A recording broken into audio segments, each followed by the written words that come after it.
After I left Owensboro High School. Owensboro, I went to Vanderbilt University and played on a football scholarship down there In Nashville. in Nashville, Tennessee. And so, and again, that was one of those deals where it was the best of all worlds, because I was at Vandy, one of the top, colleges in the country, playing the Southeastern Conference, was one of the top football conferences in the country, having my education paid for. But I also was around the corner from Tennessee State University and Fisk University and American Bible College. Historically black institutions. And so I got the benefit of all worlds. And so I could, go to Vandy, but when we needed to have our cultural, fix, we just go down West End and around up to the north side of Nashville, and there we were. And so college for me was like I would say probably like the best part of my growing up. Really? Because that's where I think I found myself. And then it was a further reaffirmation that public service was what I was called to do. Because while at Vandy, in addition to playing football, so what was good about going to Vandy was, so Jerry DiNardo was my coach.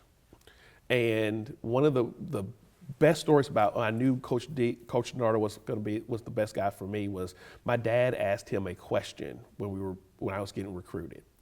Coach DiNardo got hired in December of my senior year of high school.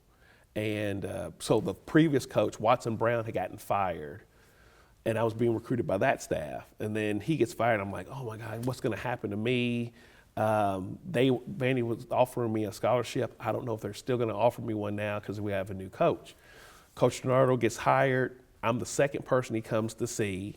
He's sitting in our living room again at 3307 Bob White Avenue. And my dad is talking to him, and my mom's there. My brother's sitting in the floor. And my dad asked Coach DiNardo, Coach DiNardo, what are you gonna do for my son if he goes to Vanderbilt? And Coach DiNardo's response back to my dad was, we're gonna use your son to build our football program. It is up to your son to use us to get his education. And that stuck with me. And I was like, yeah, this is the place for me to go, because Coach DiNardo was the type, again, he was another kind of like old school gruff coach, but he encouraged us to really think and see more than just football. He would come from the University of Colorado, and this is back in 1991 when they had just won the national championship. They beat Notre Dame for the national championship at the Orange Bowl. But the way that University of Colorado built their football program up under Coach McCarthy was they recruited a lot of kids out of Los Angeles. So they went down, they would go to Compton and Watts and everywhere and get kids from LA and bring them to Boulder, Colorado. So you had this culture shock that was taking place, where you had these kids from the urban community coming into a mostly white environment in Boulder and trying to figure out, how do we make this work? And there was where Coach DiNardo learned how to, okay, we're gonna put white guys and black guys together and let them get to know each other and see each other. And he would go to step shows, and he would encourage the students, get involved on campus and see what it's about. So now you fast forward, now he's the head coach, and he's bringing that with him to Nashville, and he's bringing it to Vanderbilt. And so then he has me on the team, and he knew up front, I'm interested in politics, I'm interested in doing more than just football. And he encouraged me to do that, which was different from most of the other coaches, because most other coaches were like, your job is football. That's all you need to do. You just need to stay here and just do that. Right. So I was on the honor council from the football team. So I was elected to the honor council, which was the kind of like the judicial body that handled all the cases that were brought up because you cheated on your test or stuff like that, and what you do with that. And so I was elected, and I did that. And then he encouraged me to run for the president of the Black Student Alliance. And so my senior year, or junior year leading up to the senior year, I ran for that and won. So I was the president of the Black Student Alliance. And so I was the first athlete to hold that position.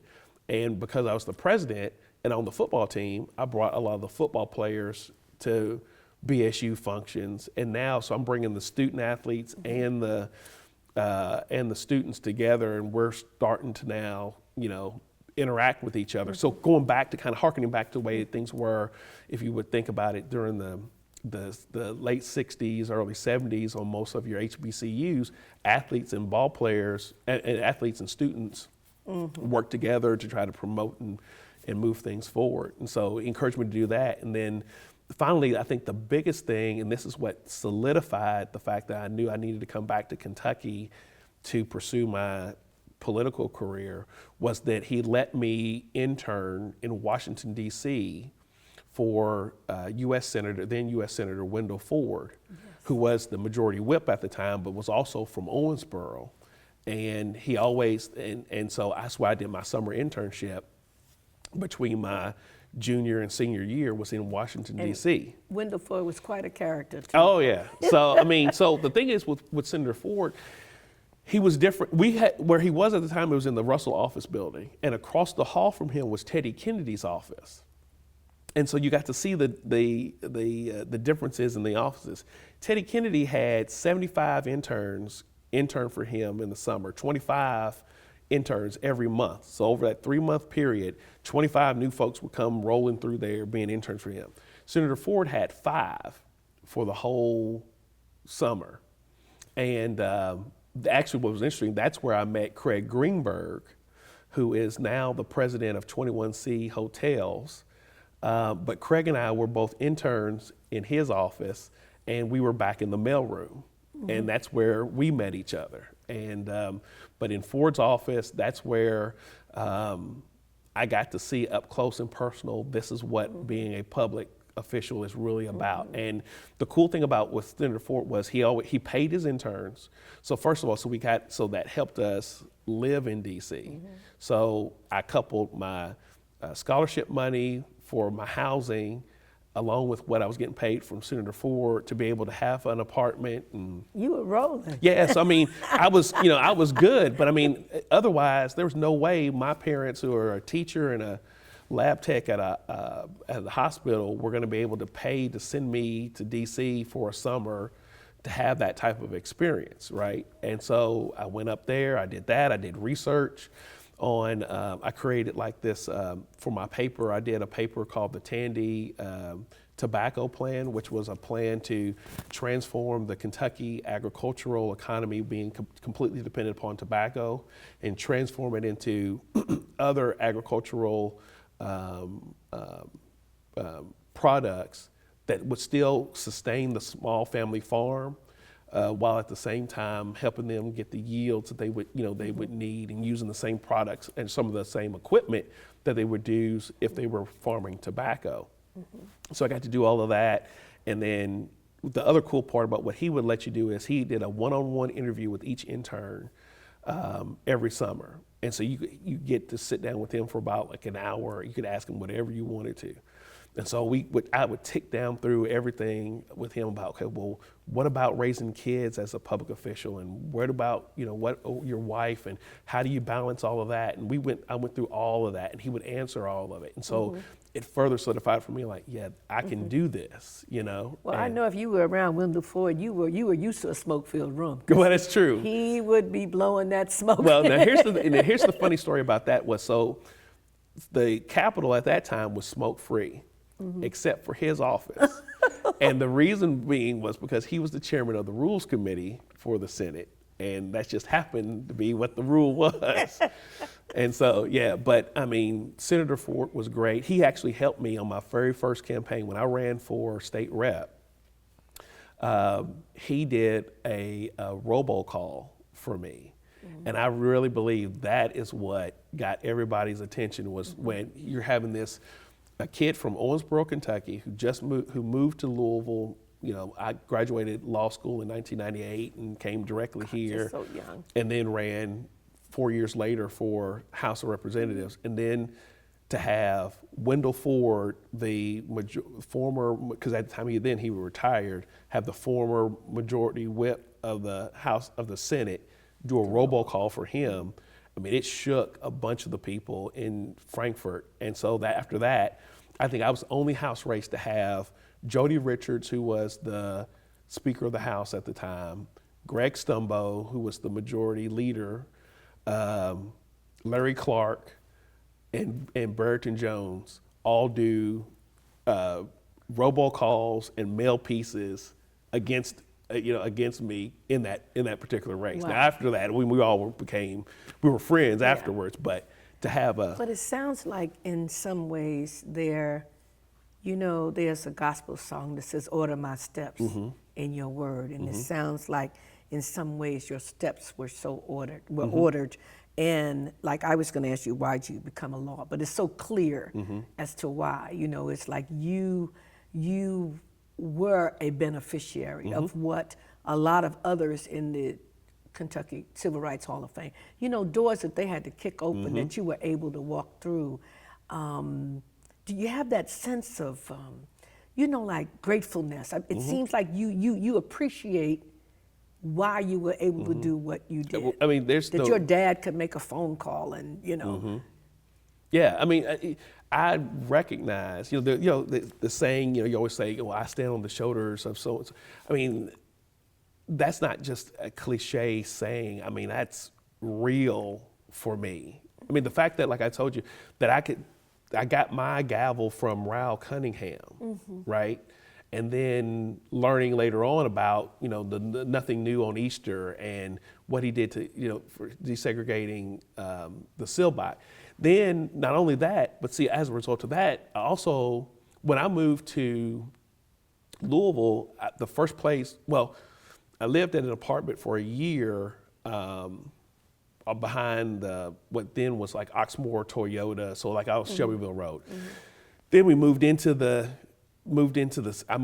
city, and I lived at in the Montserrat apartments at the corner of 5th and York, which was across the street from the 800 building. And in the 800 building was Georgia Powers, and that's where she lived. And so when my very first race, Georgia Powers was my treasurer for my campaign. In the Hall of Fame. Who is also in the Hall of Fame, right. And so she was the treasurer of my campaign. So it was Raul and Georgia and Darrell Owens and Leonard Gray and Eleanor Jordan. All those folks recruited me to run in that first race. So having her and then knowing her story and with her being Georgia Powers and everything that she went through to then now for me to have that opportunity to run, I truly appreciate that. And it's one of those things where I try to pass that on even to my kids and to say, I want you to know who you are and where you came from and what all we had to. Yeah, right. And what it means, right. And to tell them that they're a Tandy.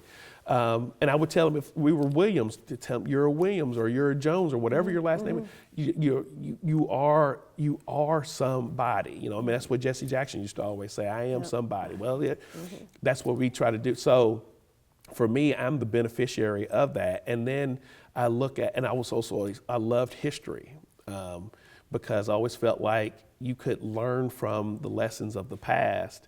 And then our job was to try to not to make those same mistakes again. But what you're interesting was what you find nowadays is people have amnesia when it comes to history. And so then you start seeing history repeat itself and you're like, wait a minute, we've done this thing before. But most people think, oh no, this is new. No, it's not new. You just put it in a different package, but it's the same thing of what we studied before if you pay attention.